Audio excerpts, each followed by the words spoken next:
প্রেম করে পালিয়ে যাওয়া মেয়ের প্রতি এক বাবার বেদনাদায়ক চিঠি।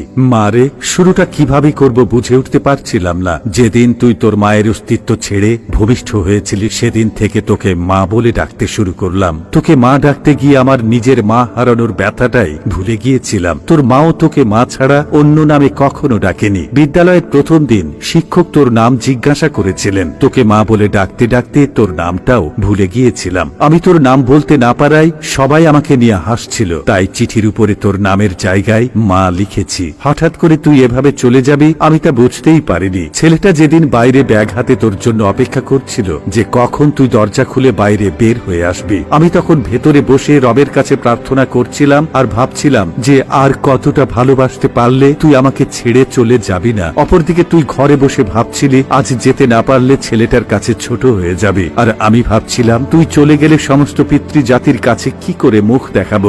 জানি মা, তুই তোর 3 বছরের ভালোবাসা খুঁজে পেয়েছিস, কিন্তু আমার জীবন থেকে 20 বছরের ভালোবাসা হারিয়ে গেছে। মারে, প্রত্যেকটা বাবা জানে রক্ত পানি করে গড়ে তোলা মেয়েটা একদিন অন্যের ঘরে চলে যাবে। তারপরও একটু কৃপণতা থাকে না বাবাদের ভেতরে। বাবাদের ভালোবাসা শামুকের খোলসের মতো। মারে, বাবাদের বাহিরটা শক্ত হলেও ভেতরটা কিন্তু খুব নরম হয়ে থাকে। বাবারা সন্তানদের কতটা ভালোবাসে তা বোঝাতে পারে না, তবে অনেকটা ভালোবাসতে পারে। জানি মা, আমার লেখাগুলো পড়ে তোর খারাপ লাগতে পারে। কি করব বল? তোরা তো যৌবনে পা রাখার পর চোখ নাক কান সবকিছুর প্রতি বিবেচনা করে প্রেম করিস, কিন্তু যেদিন জানতে পারলাম তুই তোর মায়ের গর্ভে অবস্থান করেছিস সেদিন বুঝতে পারিনি তুই কালো না ফর্সা হবি, ল্যাংড়া না বোবা হবি। কোনো কিছুর অপেক্ষা না করেই তোর প্রেমে পড়েছিলাম, তাই এত কিছু লিখলাম। আমি জানি মা, তোদের সব সন্তানদের একটা প্রশ্ন, বাবারা কেন তাদের ভালো লাগাটাকে সহজে মানতে চায় না। উত্তরটা তোর ঘাড়ে তোলা থাকলো। তুই যেদিন মা হবি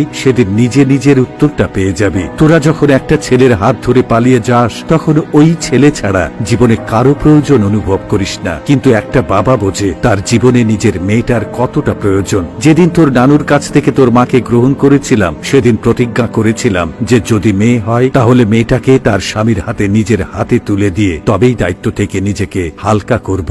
মারে, বাবার উপর রাগ করিস না। তোরা যদি অল্প দিনের ভালোবাসার জন্য ঘর ছেড়ে পালাতে পারিস তবে আমার 20 বছরের ভালোবাসার জন্য বেপরোয়া হব না কেন? বাবারা মেয়ে সন্তানের জন্মের পর চিন্তা করতে থাকে নিজের মেয়েটাকে সুপাত্রের হাতে তুলে দিতে পারবে তো। তারা যৌবনে পা রাখার পর চিন্তা করে কোনো প্রতারণার ফাঁদ করে পালিয়ে যাবে না তো। তাই মেয়েদের প্রতি প্রত্যেকটা বাবার এতটা নজরদারি থাকে। যদি মন কাঁদে চলে আসিস, বুক পেতে দেব। ঠিক আগে যেভাবে ভালোবেসেছিলাম সেভাবেই বাসবো। অপেক্ষায় থাকলাম মা। হয়তো তোর মায়ের মতো তোকে পেটে ধরিনি, তবে পিঠে ধরার যন্ত্রণাটা সহ্য করতে পারছি না। খুব কষ্ট হচ্ছে রে মা, খুব কষ্ট হচ্ছে।